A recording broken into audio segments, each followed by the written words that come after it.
We'll wait a couple of minutes to see how many more we get in. I know we've got some people in already, and we'll hold till about 4:05, which is a few more minutes. Perfect.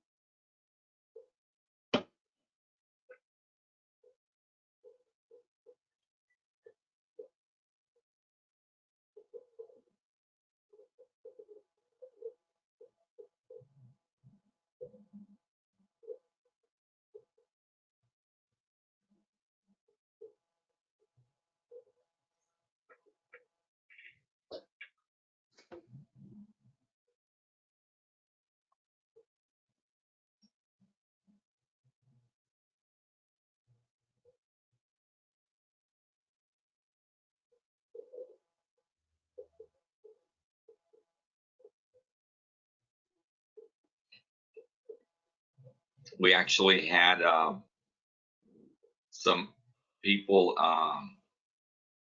register today.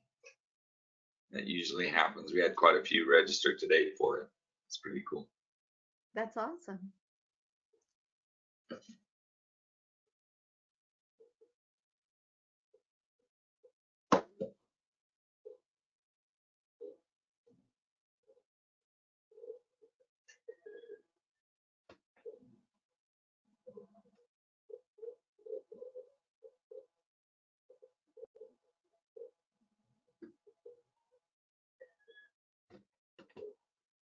Did you hear my rooster? I did. He crows during the afternoon. Yeah, he's Japanese. It's because it's sun up in Japan right now, so he's crowing right now.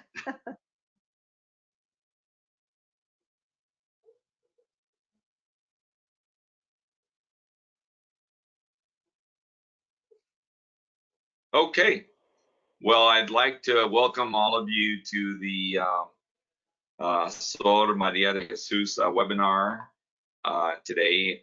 It's our second webinar in a series that'll go through September. We've got one every month in behalf of the Cultural Heritage Society here based out of San Elizario, Texas. And I'd like to welcome the Honorary Consul of Spain, Martha Vera, to the webinar. She will be our presenter today to talk about a wonderful subject, Sor Maria de Jesus. I would hope and think that most people know who she is, but Martha has a lot of experience on the matter, and I'd like to once again introduce her to you, Martha Vera, Honorary Consul of Spain here in El Paso, Texas. Martha? Thank you, Al. It is such a pleasure to be here with you today, talking about my favorite subject. And I want to thank Al Borrego and the Cultural Heritage Society for inviting me to speak about one of those favorite subjects, Sor Maria de Jesus de Agreda. Does anyone know what Sor Maria de Jesus de Agreda is known for? Al, do you have a question? Well, yeah, let me run a quick poll out there real quick so that we can get a feel for the people that are online now. I'll drop it in right now. Let me select that one. Let's see. We'll ask them if this is first time attending on this one. Okay. There we go. I know that we can't vote on it, but poll is in progress.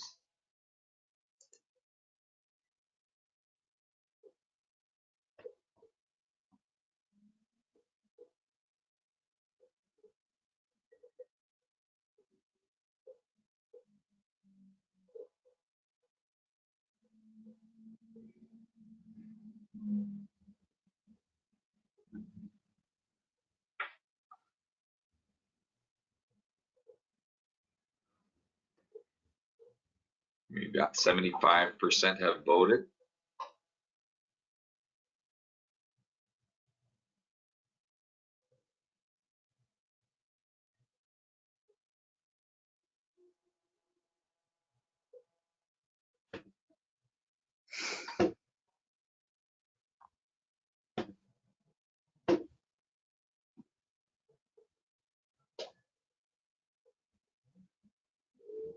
and 100% have voted, and 75%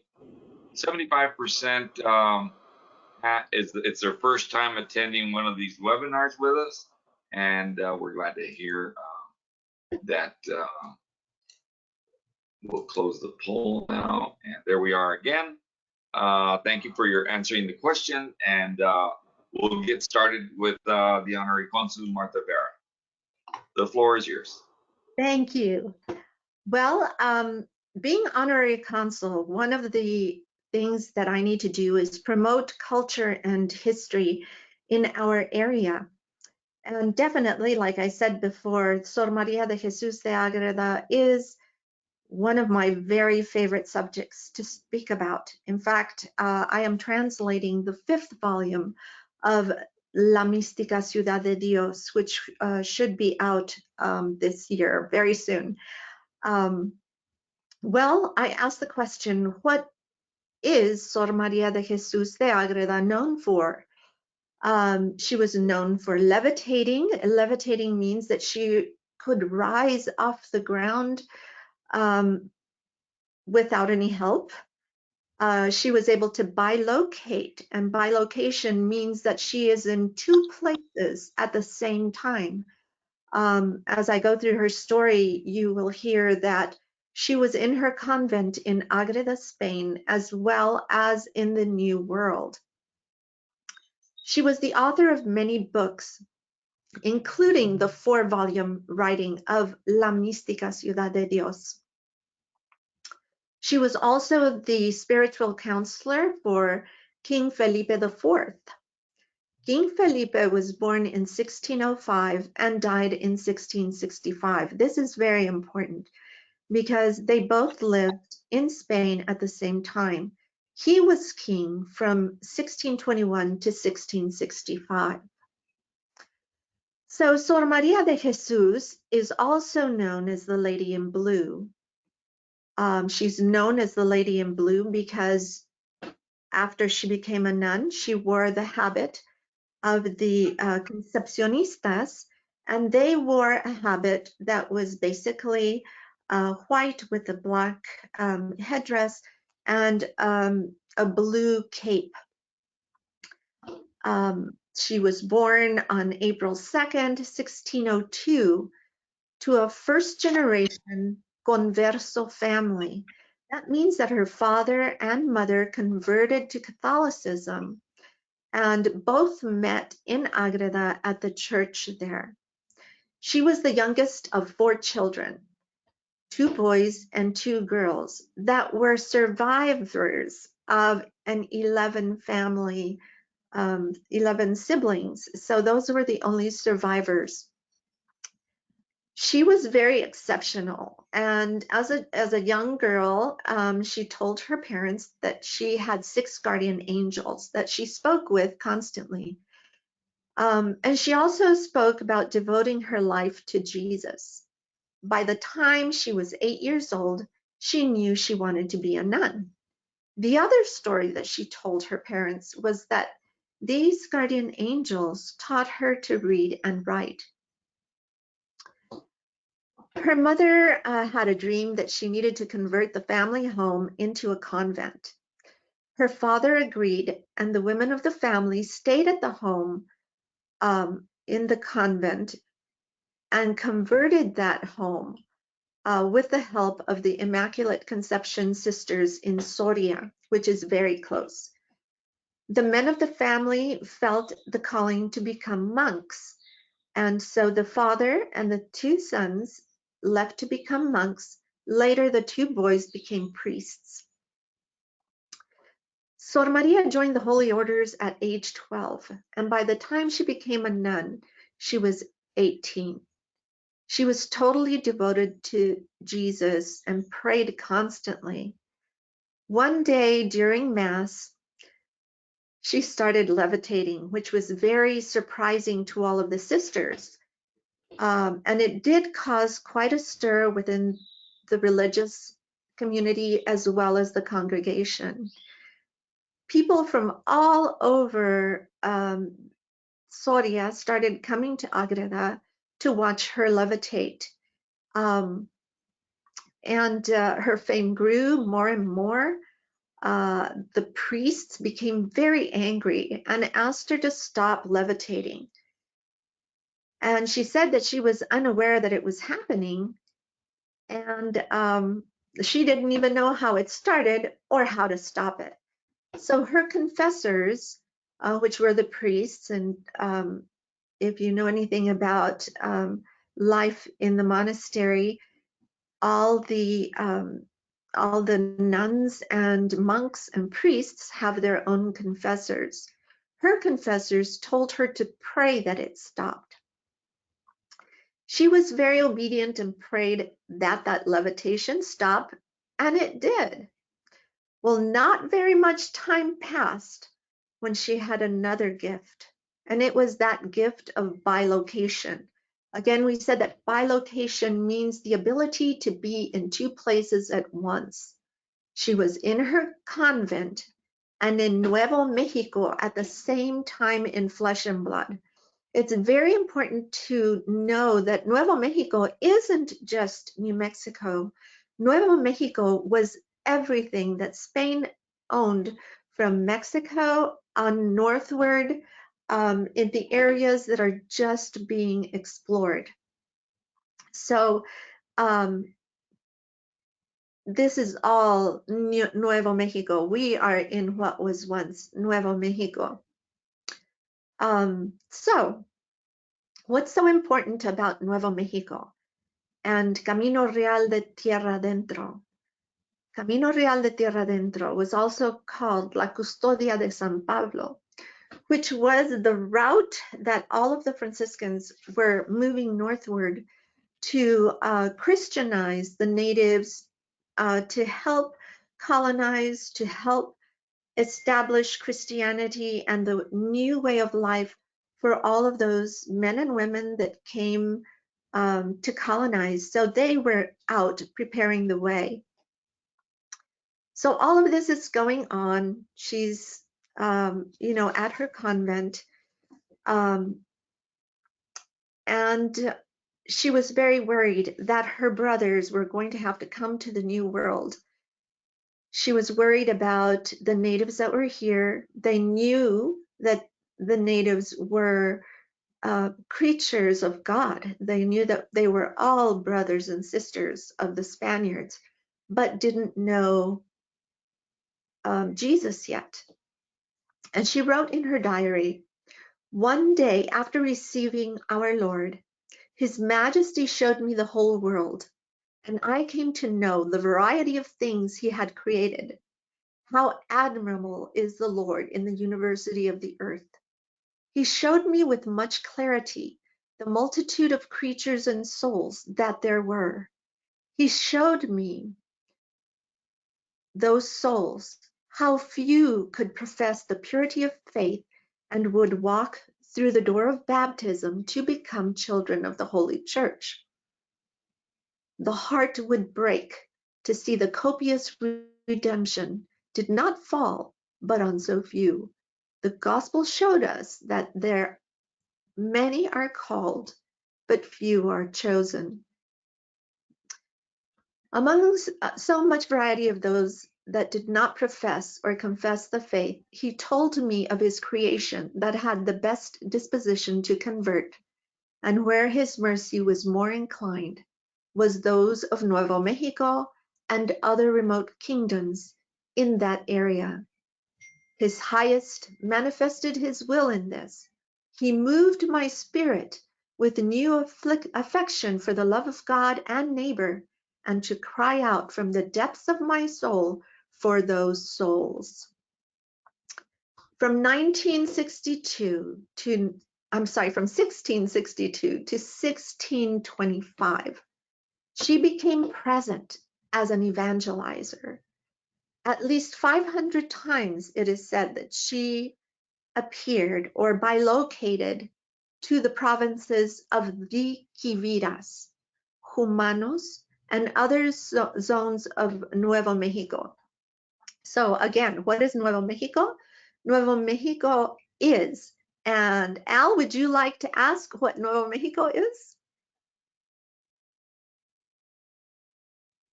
Okay, I'll go on. Nuevo Mexico is New Mexico, Texas, and Arizona in the United States of North America, and maybe even Oklahoma and Kansas. And why do I say that? It's because the Quiviras were considered the great land that Coronado discovered, and it spanned from Arizona all the way to Kansas. So, and I'll tell you why in just a minute, why I think that that is what the Quiviras was, and not necessarily La Gran Quivira that's in New Mexico. So there was a lot of fame that was acquired by her deeds. And again, she was advised to stop those gifts which God had granted her. But in the meantime, she appeared, like we said, to over 500 times to the natives of New Mexico. In fact, the very first mission was in Albuquerque, right outside of Albuquerque, and you will know the pueblo of Isleta Pueblo with an I. That was the very first mission that was established by the Franciscans, and the priest that was in charge of that was Father Benavides. So she is telling her story, and her story goes that she saw many of the natives. She met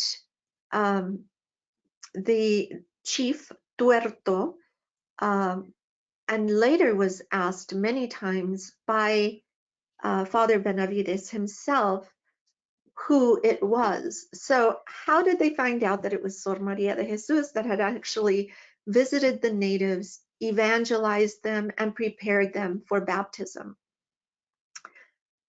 So the Franciscans are in the New World trying to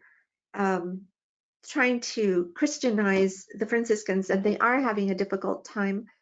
Some of them are being killed.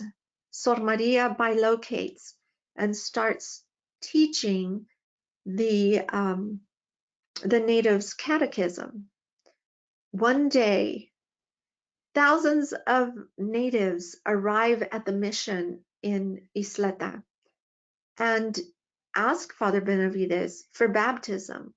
Father Benavides then asks, "Who sent you? Who is this lady that you're talking about?" And they said, "Well, it's a lady in blue." Well, what is her name? They had no idea. They just called her the lady in blue. So one of the Franciscan monks that was there pulled out a picture of a very famous nun that happened to be a very holy woman, and showed it to the natives and asked, "Is this the lady?" And they said, "Well, she wears the same clothes, but she's young and beautiful." So Father Benavides starts writing to Rome to find out, and Spain. Okay, what's going on here? This is what's happening. I believe this is something very important, and it may be a God thing, of course. In Spain, she is telling her confessors that she is speaking to natives, and she is giving them rosaries, and she is catechizing them so that they can receive baptism, and asking them to find priests to baptize them. Well, they put two and two together from the notes that the confessors were writing down, and they sent a letter to Father Benavides telling him they thought it might be Sor Maria de Jesus de Agreda, who was in her convent praying the whole time. And she would go into ecstasy and just be so, I would say, maybe mesmerized that they could not move her or talk to her. Father Benavides decides that he's going to visit Agreda to see where this lady is, this lady in blue, and see if he can talk to her and meet with her. In the meantime, he arrives in Spain and asks King Felipe if he knows anything about her. He says no, but he feels the need to meet her and talk with her. Father Benavides makes his way to Agreda and there begins to talk with her about her visions and her ecstasies. And she says, well, she doesn't know that she's in ecstasy. She's just been in prayer, deep prayer, and this is what she sees. And she did say that she doesn't know if she came to the New World by angels bringing her or if God brought her in his hand, but that she was in the New World. She knows that she was.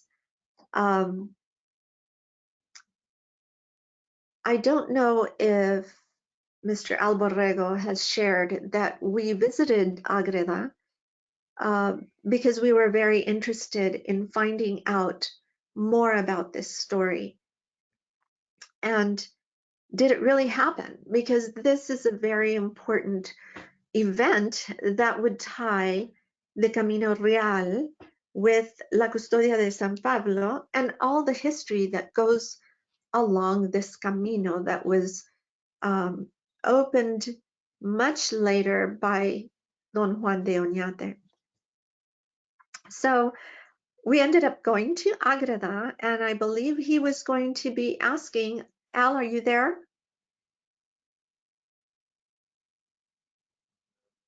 Al? We were going to be asking anyone who is participating right now if you have been to Agreda. We were very blessed in that we got to see many of the things that she embroidered after her visits to the New World. These embroideries were all native designs, and she also embroidered plants and animals that you otherwise would not see normally in Spain. So again, she embroidered intricate vestments for the church that contained hollyhocks, roadrunners, and other native plants that are native to New Mexico and to these parts. So you don't find the same plant and wildlife here as you do in Spain. She wrote also many books during that time, and she became very, very well known for her travels to the New World. And she decided that she was going to ask God to stop the bilocations. And she felt that there were enough natives that had been baptized and enough of the priests that were already here to take care of Jesus' flock. So Al, were you going to ask about how many people have traveled to Agreda? I had to unmute. I think I didn't unmute fast enough the last time you asked me something. But yeah, let me ask another poll question. Let's see. Let me bring that up. And oops. Here we go. We'll ask another poll question. And here we go. There it goes. Let's see.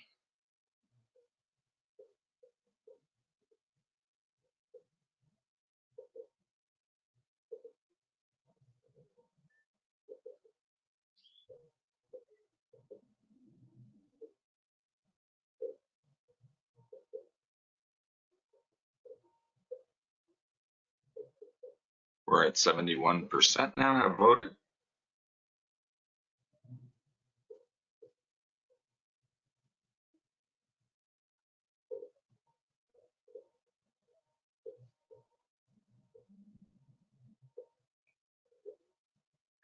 Now, while we're waiting for this, I'd like to remind everybody that the presentation is being recorded, and you can find it sometime early tomorrow on our website, which is www.culturalheritagesociety.com.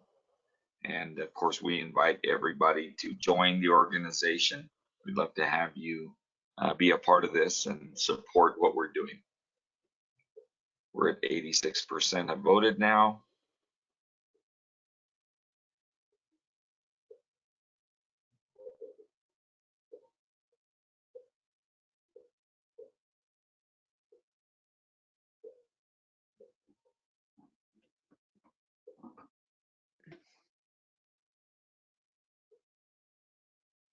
We do have somebody has been to Agreda.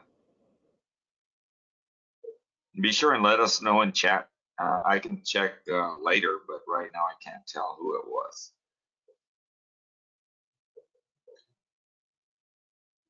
All right, well, we do have a couple of people, I believe, that have been to Agreda, so that's great.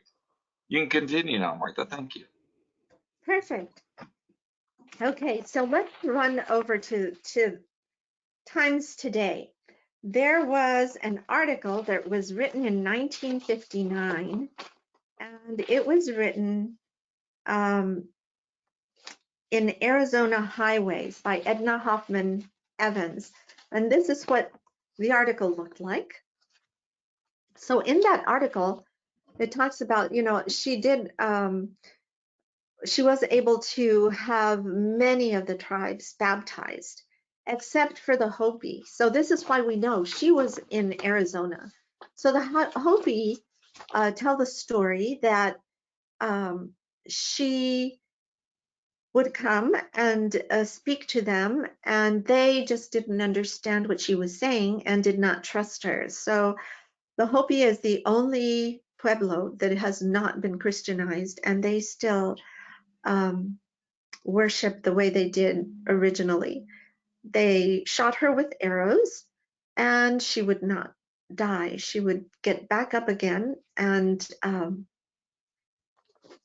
then she just disappeared and never came back.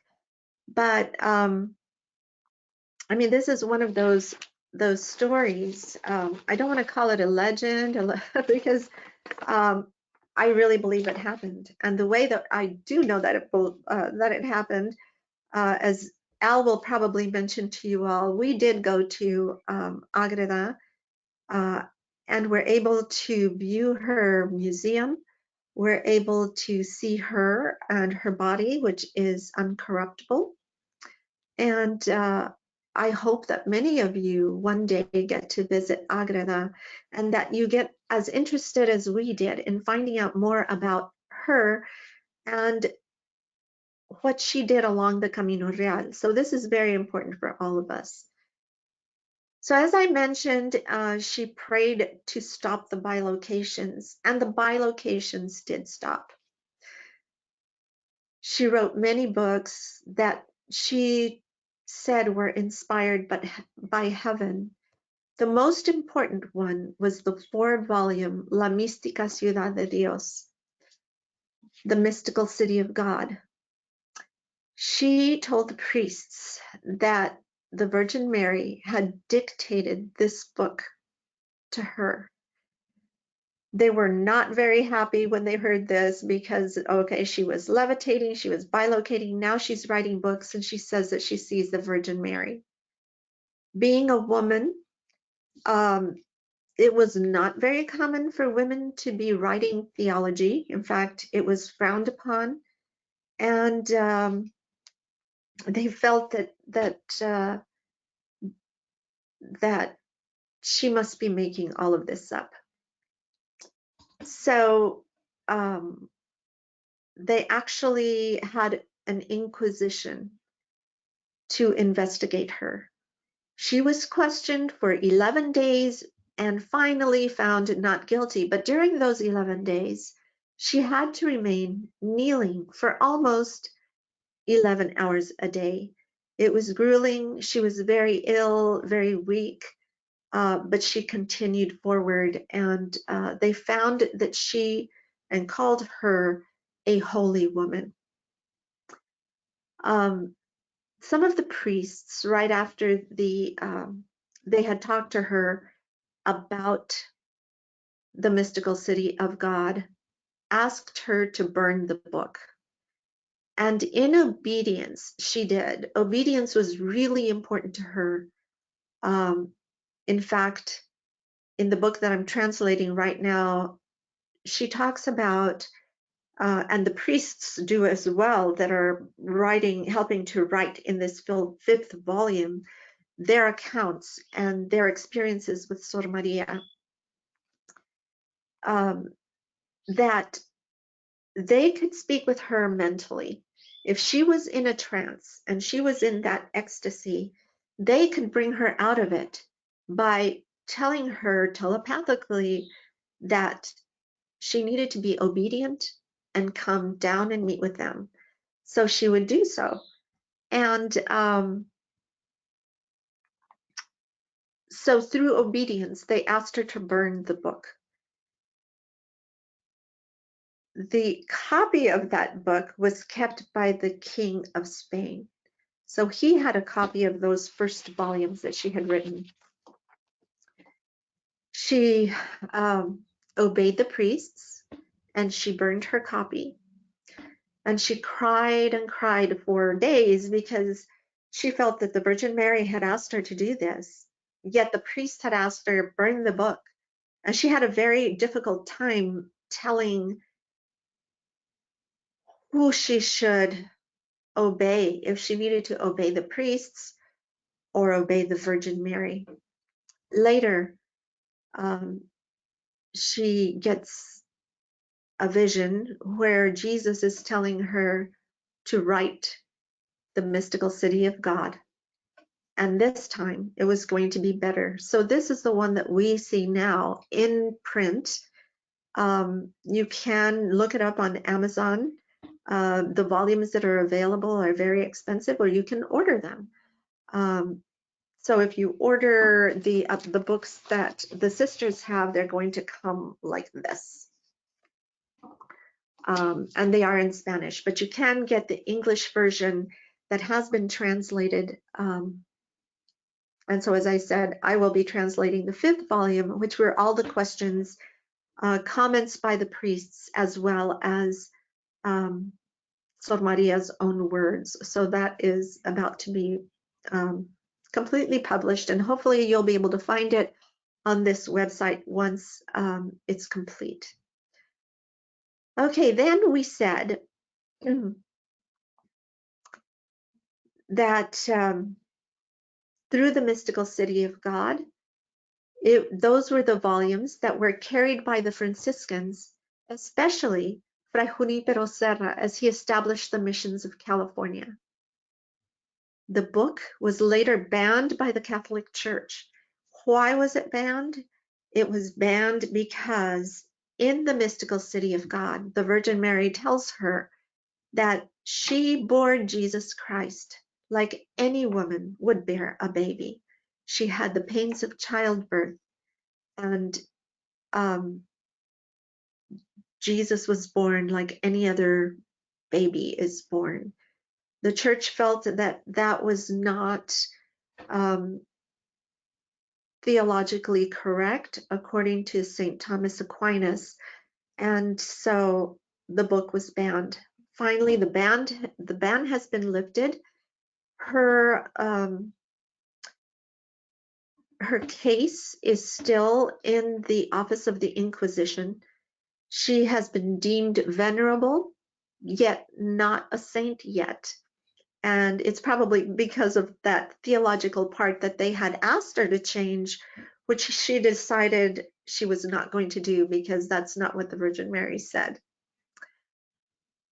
As we mentioned, King Philip in the beginning, she was the spiritual advisor to King Philip IV.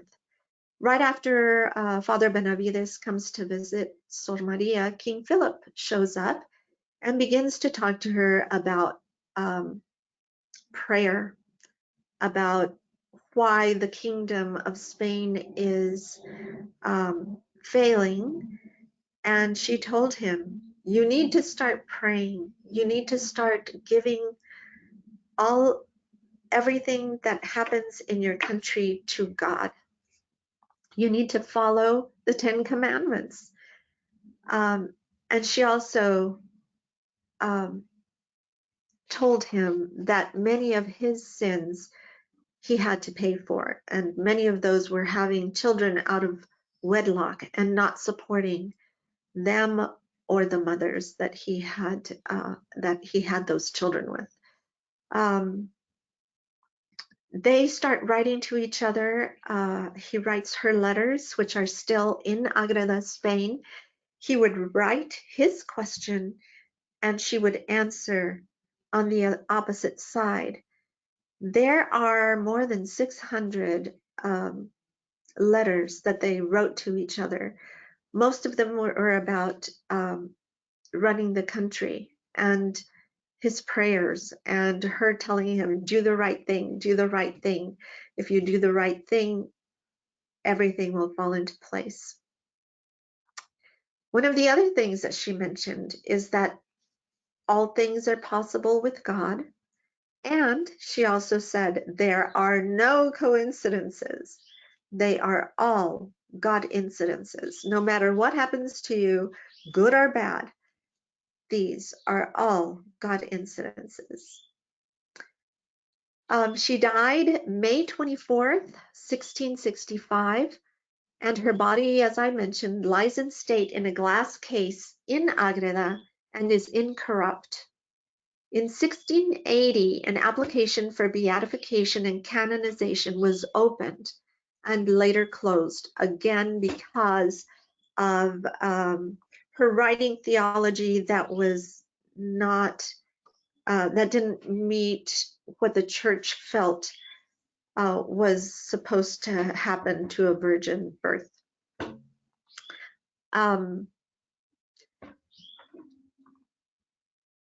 So I wanted to let you know that throughout this whole experience with Sor Maria de Jesus, I've met some really wonderful people.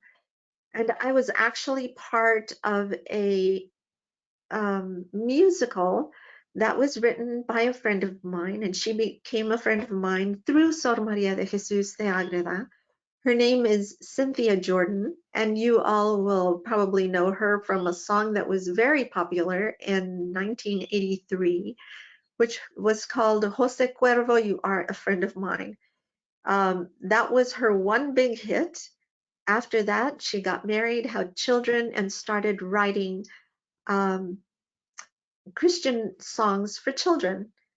And I wanted to share with you one of the songs that we did in Agreda. Let me see if I can find it here. So she wrote a musical called The Lady in Blue. 10 years prior, when she met, 10 years before she met me.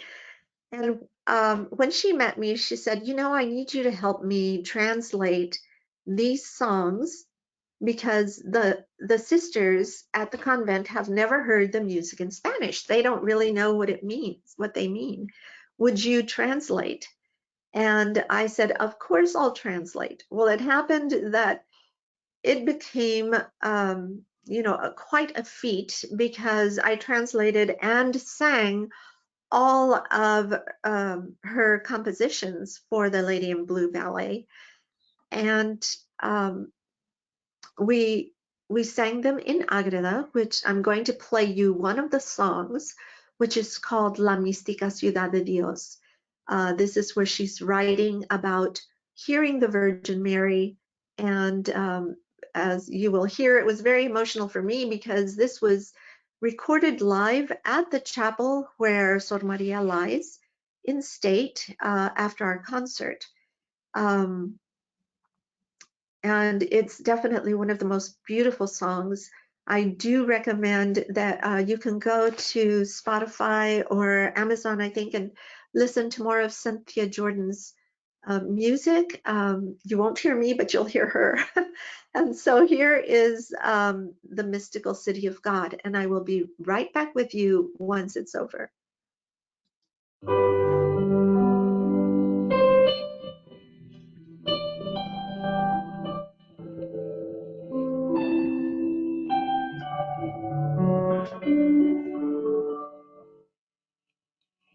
Escribo palabras y no son mías, son de ella.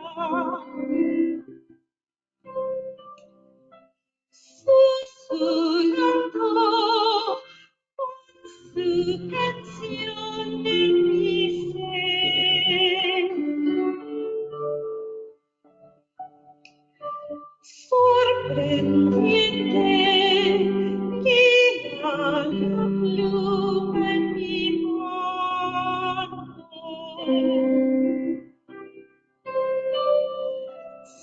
Somos como mi alma escucha su voz.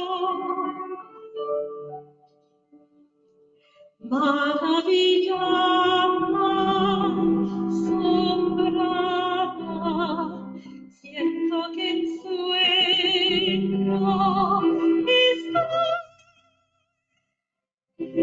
con su canción, escucho su voz,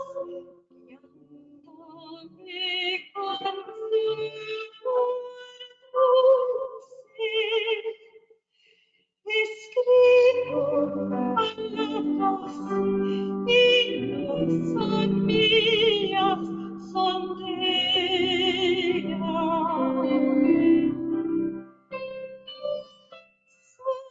Susurrando con su canción en mi ser.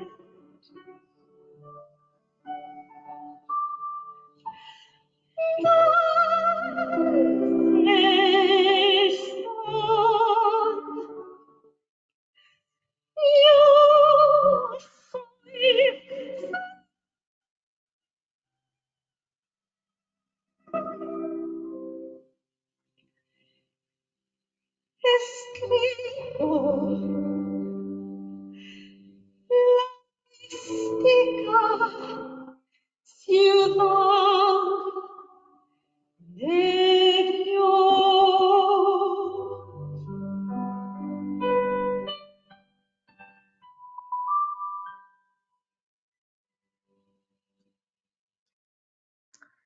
In 2019, we were invited to Rome, Madrid, Toledo, and Agreda to sing the full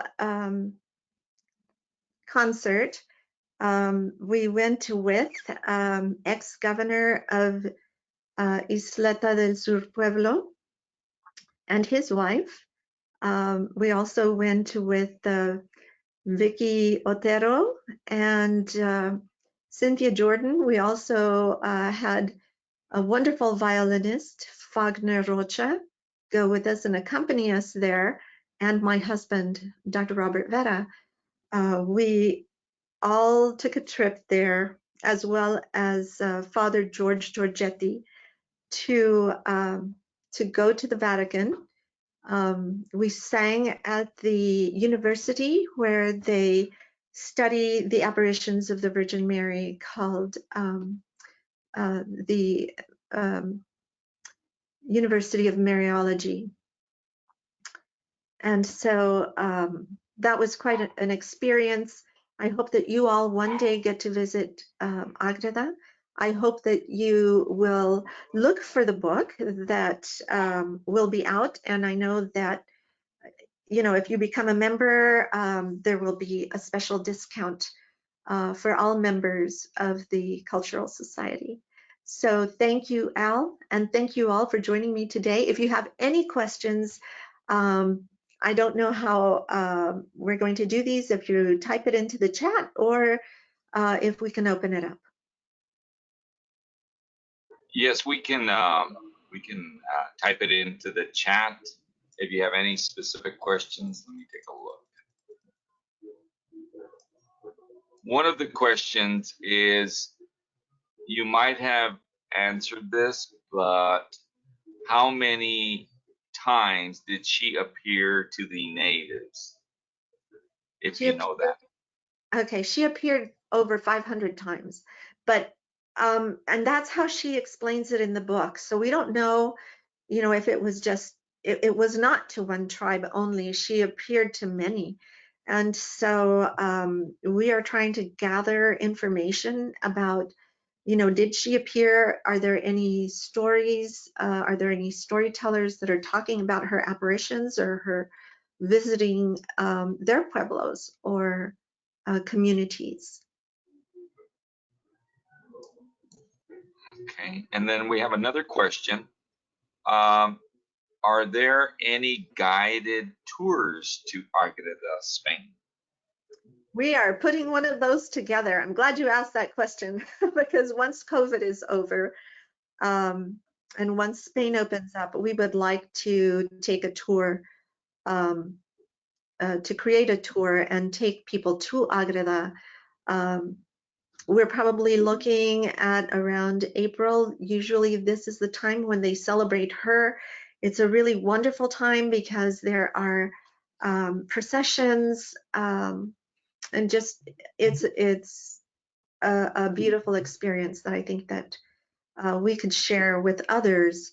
It's certainly moving and very spiritually uplifting. Yeah, definitely, for sure. Let's see.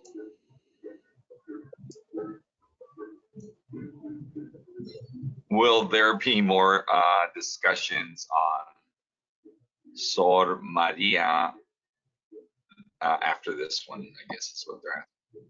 Yes. Well, sure, of course, I'm sure. Once the book is ready, I do want to share everything that is in the book. And it is going to be very legible. Right now, the book that I have, the print is so tiny and it's in old Spanish, so it's taken me a little while, but it'll be available for all of you. And yes, the book will actually help the sisters in Agreda as well. Right, and we'll definitely, this, like I said, the recorded version of this presentation will be on our website in our archives, probably as early as tomorrow morning early, and you can watch it over and over again. And you're more than welcome to drop questions to us. Don't forget our webpage is culturalheritagesociety.com, and you can find everything there. I'd like to thank Honorary Consul Martha Vera for her presentation. I know she's very passionate about this subject, as you can tell, and I wish we could have, well, I'd like to actually add another session on Sor Maria later on this year to cover even additional things that we've missed today, because I know there's so much to talk about. And I appreciate all of you coming by today on Sunday afternoon to be part of this great presentation. Don't forget to join the organization if you'd like to support what we're doing. There's a lot of activities that are going on with the organization at this point. Thanks again, Martha, for your time and all the great information that you have to share about Sor Maria de Jesus. Thanks to you, Al, and to everyone who is listening, and for giving us this afternoon, this Sunday afternoon, to learn a little bit about Sor Maria de Jesus de Agreda. Thank you. Thanks to all of you. We'll see you soon.